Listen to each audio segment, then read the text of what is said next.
Break के बाद स्वागत है आपका और रुख करते हैं चंडीगढ़ का। चंडीगढ़ प्रशासन द्वारा चंडीगढ़ में डिजी धन मेले का आयोजन किया गया है। सांसद किरण खेर ने इस मेले का उद्घाटन किया।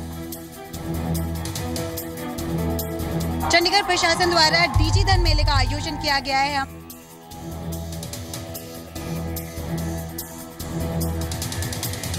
चंडीगढ़ में कैशलेस लेन देन को बढ़ावा देने के मकसद से यूटी प्रशासन ने डिजी धन मेले का आयोजन किया है, जिसमें लोगों को डिजिटल बैंकिंग की जानकारी दी जा रही है। सेक्टर 17 के परेड ग्राउंड में लगे डिजी धन मेले का उद्घाटन चंडीगढ़ सांसद किरण खेर ने किया। इस मौके पर किरण खेर ने दावा किया कि मेले को उम्मीद से ज्यादा रिस्पांस मिल रहा है। आपको बता दें कि मेले में अलग अलग संस्थानों के 70 स्टॉल्स लगे हैं, जिसमें बैंक खाते खोलने, बैंक अकाउंट्स को आधार कार्ड से जोड़ने सहित पीओएस मशीनों के डिस्ट्रीब्यूशन पर जोर दिया गया है। उसके बारे में मैं क्या बताऊंगी, जिन्होंने खोले हैं उनसे पूछिए। मैं ये कहूंगी कि जो 5000 बच्चों के अकाउंट खोले गए हैं, बहुत खुशी की बात है। हर बच्चे का अकाउंट होना चाहिए और आधार से लिंक्ड होना चाहिए कि डायरेक्ट ट्रांसफर हर चीज की बैंक अकाउंट में आ सके। इसके अलावा 5000 बच्चों के चिल्ड्रन कैशलेस अकाउंट भी खोले जा रहे हैं। यूटी प्रशासन की इस पहल से लोगों के बीच कैशलेस लेन देन को लेकर जागरूकता बढ़ने की उम्मीद है।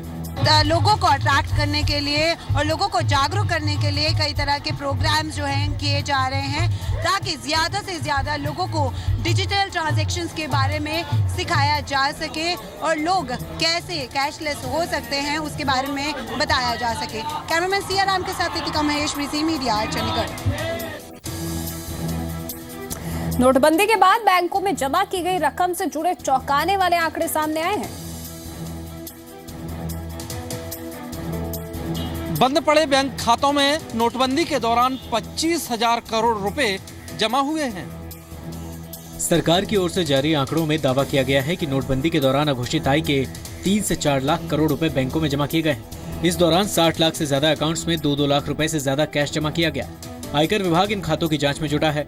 सरकार इस तरह के आंकड़े जारी कर नोटबंदी को सफल बताने में जुटी है, तो दूसरी ओर टीएमसी ने आज नोटबंदी के खिलाफ देश के अलग अलग हिस्सों में प्रदर्शन किया। टीएमसी ने नोटबंदी के खिलाफ 3 दिन के प्रदर्शन की घोषणा की है। दिल्ली, कोलकाता और भुवनेश्वर में टीएमसी के कार्यकर्ताओं ने प्रदर्शन किया और नोटबंदी को फ्लॉप शो करार दिया। साथ ही बैंक खातों से निकासी पर लगे प्रतिबंध भी हटाए जाने की मांग की। सरकार की ओर से जारी आंकड़ों के मुताबिक नोटबंदी के दौरान लोन रिपेमेंट के लिए बैंकों में 80,000 करोड़ कैश जमा किया गया। बंद पड़े अकाउंट्स में नोटबंदी के दौरान 25,000 करोड़ रुपए जमा किए गए। कोऑपरेटिव बैंकों के अकाउंट्स में नोटबंदी के दौरान 16,000 करोड़ से ज्यादा रकम जमा की गई। नॉर्थ ईस्ट के राज्यों में नोटबंदी के बाद 10,000 करोड़ से ज्यादा कैश जमा किया गया। नॉर्थ ईस्ट राज्यों में नोटबंदी के बाद से 10,000 करोड़ रुपए से ज्यादा का कैश जमा हुआ है। पीएम मोदी ने आज 8वें वाइब्रेंट गुजरात शिखर सम्मेलन का उद्घाटन किया। सम्मेलन के उद्घाटन से पहले आज सुबह पीएम मोदी ने अपनी मां से मुलाकात कर आशीर्वाद लिया। गांधीनगर में आयोजित वाइब्रेंट गुजरात समिट में 100 से ज्यादा देशों के प्रतिनिधि शामिल हो रहे हैं। सम्मेलन की शुरुआत से पहले पीएम मोदी ने अलग अलग देशों से पहुंचे नेताओं से मुलाकात की। इस दौरान रवांडा समेत कुछ देशों के साथ अहम समझौतों पर भी सहमति बनी। वाइब्रेंट गुजरात ने एक सबसे अधिक अपना प्रभाव बनाया है और पूरे विश्व के निवेशक देखते हैं कि भारत में एक ही स्थान पर जहां सरकार के प्रतिनिधि, अलग अलग उद्योगों के प्रतिनिधि इकट्ठा हो जाएं, ऐसा ये एक अवसर है। पीएम मोदी ने गुजरात का मुख्यमंत्री रहने के दौरान वाइब्रेंट गुजरात समिट की शुरुआत की थी। गुजरात सरकार ने समिट के दौरान 30 लाख करोड़ रुपए के निवेश का लक्ष्य तय किया है। समिट में 110 देशों के 6,000 से ज्यादा प्रतिनिधि शामिल होंगे। इस दौरान 21,000 से ज्यादा समझौतों पर हस्ताक्षर होने की उम्मीद है। वाइब्रेंट समिट को 12 और 13 जनवरी को आम लोगों के लिए खोला जाएगा। वाइब्रेंट गुजरात सम्मेलन 4 दिनों तक चलेगा, जिसमें 100 से ज्यादा देशों के प्रतिनिधि हिस्सा ले रहे हैं। कैमरा पर्सन सोनू धनखड़ के साथ संजीत खन्ना, जी मीडिया।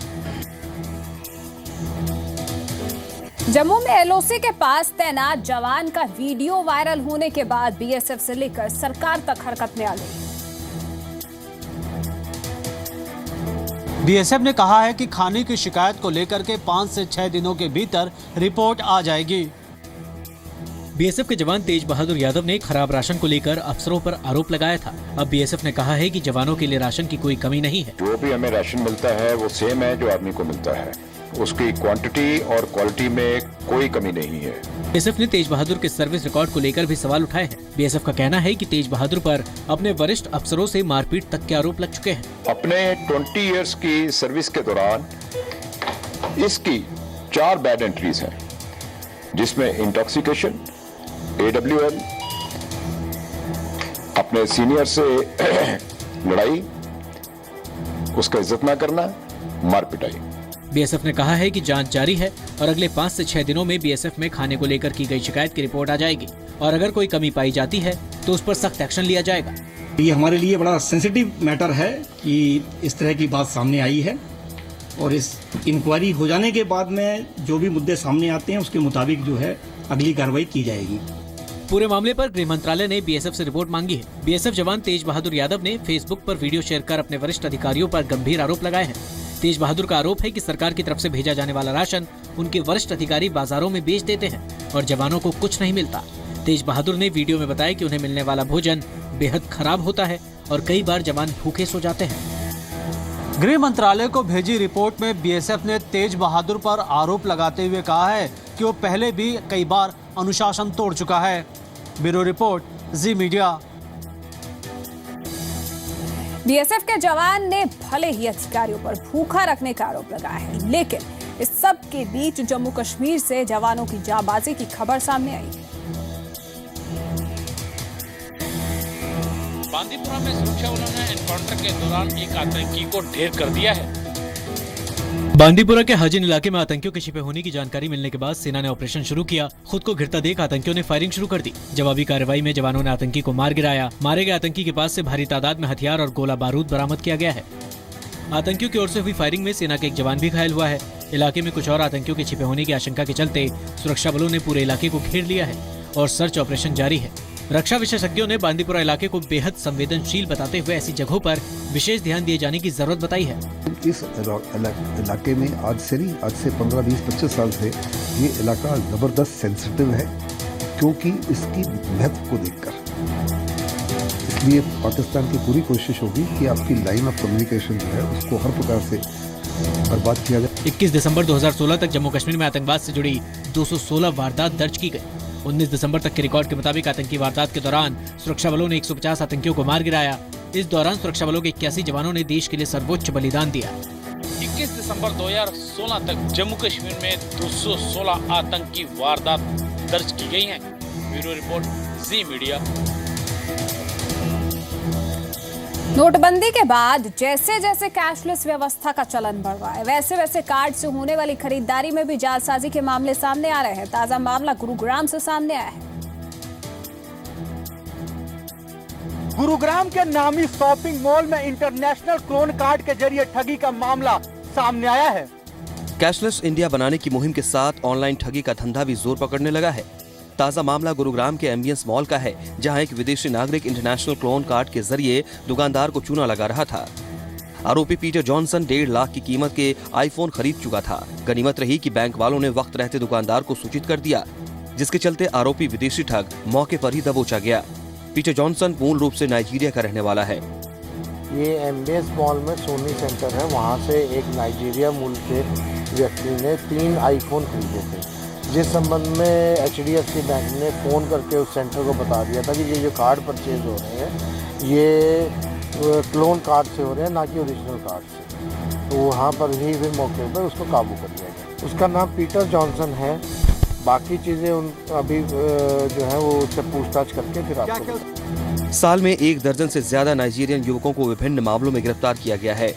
जिस तरह से डिजिटल लेन देन बढ़ रहा है, उसके मद्देनजर आम लोगों को भी सावधान रहने की जरूरत है। पुलिस इस बात की जांच में जुटी है कि इंटरनेशनल क्लोन कार्ड से ठगी के पीछे क्या कोई गिरोह काम कर रहा है। गुरुग्राम से आलोक उपाध्याय, जी मीडिया। भारतीय ओलंपिक संघ यानी कि IOA ने सुरेश कलमाड़ी और अभय चौटाला को लाइफ टाइम प्रेसिडेंट बनाए जाने वाले फैसले पर यू टर्न ले लिया है। विवादित फैसला सामने आने के बाद खेल मंत्रालय ने आईओए को नोटिस जारी किया था। मामले पर विवाद बढ़ने के बाद आईओए ने ये फैसला लिया है। आईओए के प्रेसिडेंट एन रामचंद्रन ने सफाई दी है कि चेन्नई में एजीएम के दौरान कलमाड़ी और चौटाला को लाइफ टाइम प्रेसिडेंट बनाने का कोई प्रस्ताव नहीं था, लेकिन कुश्ती महासंघ के अध्यक्ष बृजभूषण सिंह ने दावा किया है कि सरकार के दबाव के बाद आईओए ने ये फैसला वापस लिया है। किसी ज्वाइंट सेक्रेटरी ने ये प्रस्ताव रखा था कि इन लोगों को आजीवन अध्यक्ष बनाया जाए और आईओए के प्रेसिडेंट ने स्वीकार भी किया था। 28 दिसंबर को चेन्नई में आईओए के एजीएम में भ्रष्टाचार के आरोपों में घिरे कलमाड़ी और चौटाला को 150 लोगों की सर्वसम्मति से लाइफ टाइम प्रेसिडेंट चुना गया था। सुरेश कलमाड़ी 1996 से 2011 तक आईओए के अध्यक्ष रहे। 2010 कॉमनवेल्थ गेम्स के आयोजन में घोटाले के आरोपों के चलते उन्हें 10 महीने जेल रहना पड़ा था। अभय चौटाला 2012 से फरवरी 2014 तक आईओए के अध्यक्ष रहे। भ्रष्टाचार और आपराधिक मामलों के चलते अंतर्राष्ट्रीय ओलंपिक संघ ने उनके चुनाव को रद्द कर दिया था। अभय सिंह चौटाला 2012 से फरवरी 2014 तक आईओए के अध्यक्ष रहे हैं। धर्मशाला में रह रहे तिब्बती शरणार्थियों ने यूनाइटेड नेशन से चीन में रह रहे तिब्बतियों की सुरक्षा और तिब्बत की अखंडता बरकरार रखने की गुहार लगाई है। तिब्बती शरणार्थियों ने एक बार फिर से संयुक्त राष्ट्र संघ को उसकी कमिटमेंट याद दिलाई है। हिमाचल प्रदेश के धर्मशाला में रह रहे तिब्बती शरणार्थियों ने यूएन से एक बार फिर अपील की है कि वो तिब्बत की अखंडता और तिब्बतियों की सुरक्षा के लिए अपनाए गए प्रस्तावों पर अडिग रहे और सख्ती से इसका पालन करे। तिब्बतियन पार्लियामेंट ने ये बातें यूनाइटेड नेशंस में नवनियुक्त महासचिव एंटोनियो गुटेरस को लिखे पत्र में की है। This is the United Nations responsible that wherever there is conflict and then to resolve the issues. Therefore we requested the appeal the Secretary General.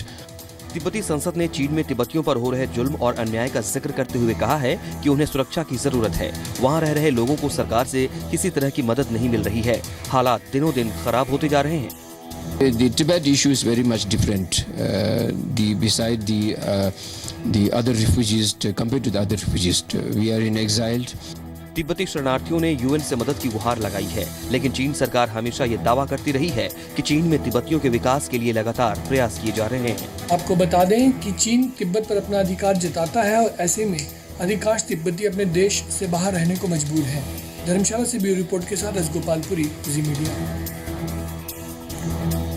और अब बात मौसम की। हिमाचल प्रदेश की राजधानी शिमला समेत कई इलाकों में हो रही लगातार बर्फबारी ने प्रशासनिक व्यवस्थाओं की पोल खोलकर रख दी है।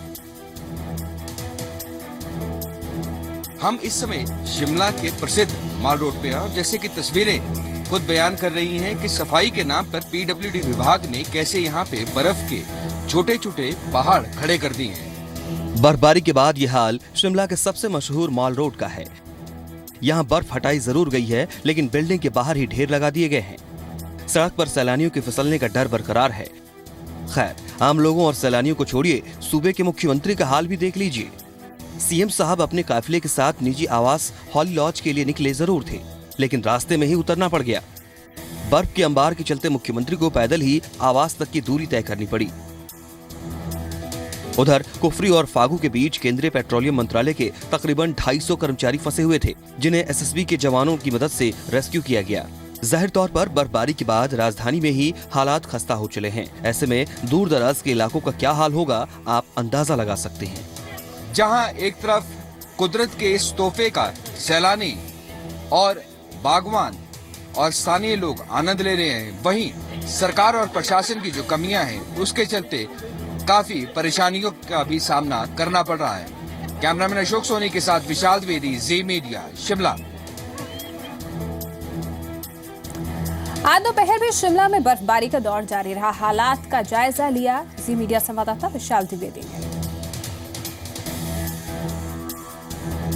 शुक्रवार शाम को बर्फबारी शुरू हुई थी और शनिवार को जो बर्फबारी हुई थी उस बर्फबारी के चलते शिमला में भारी संख्या में सैलानी आए हैं, जो अभी तक इस बर्फबारी का आनंद उठा रहे हैं। जहां सैलानी इस बर्फबारी का आनंद उठा रहे हैं, वहीं सैलानी और स्थानीय लोग इस बर्फबारी के चलते जो प्रशासन और सरकार की जो कमी रही, जैसे बिजली, पानी और जो मूलभूत सुविधाएं हैं, दूध का सप्लाई, ब्रेड का सप्लाई, वो काफी हद तक प्रभावित हुआ है, जिससे जो बिजनेस कम्युनिटी है, क्योंकि टूरिस्ट से एक बहुत बड़ी आमदनी होती है शिमला के लिए, और बिजली नहीं है तो तकरीबन जैसे ही सूर्यास्त होता है 5 बजे के बाद शिमला का जो मशहूर माल रोड है वो भी बंद हो जाता है।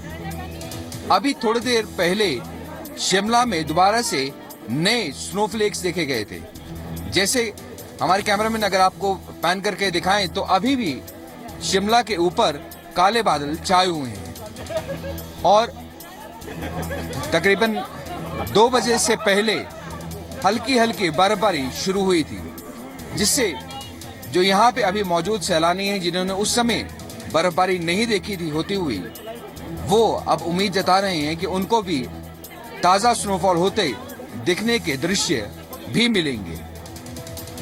जहां एक तरफ कुदरत के इस तोहफे का सैलानी और बागवान और स्थानीय लोग आनंद ले रहे हैं, वहीं सरकार और प्रशासन की जो कमियां हैं उसके चलते काफी परेशानियों का भी सामना करना पड़ रहा है।